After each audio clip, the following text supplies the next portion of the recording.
It's the last thing most of us in the busy Bay Area want to think about. But disaster, natural or otherwise, will strike here. It's just a matter of when.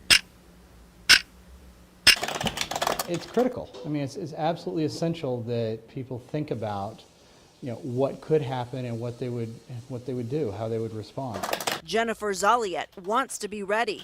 The Marin mother of two works in San Francisco, but her children and home are across the bay. She knows she's got to have a plan if the earth shakes, or even worse, terrorists take aim at the city. The reason we feel that way is because it's off so many people's radars, and to some degree that people think of New York or Los Angeles, but it could happen right here at home.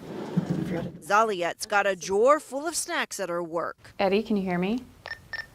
I can hear you, Jen. And even walkie-talkies so she and her husband, who works a few blocks away, can find each other if the phones go down. So if something were to happen, we figure we would probably meet up at my office. If there was a disaster on this end, we would go to his office. But Zaliet wants to do more. She gladly agreed to have San Francisco disaster expert Rob Dudgeon step in and help. Get yourself 3 gallons of water and park them here. After surveying Zaliet's workplace, Dudgeon found some critical gaps.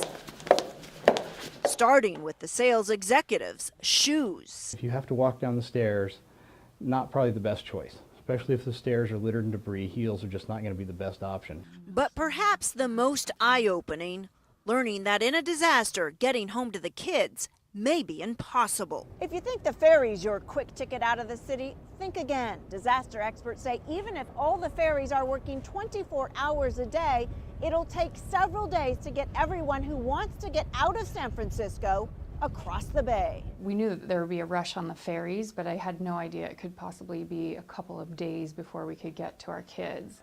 Hi, buddy.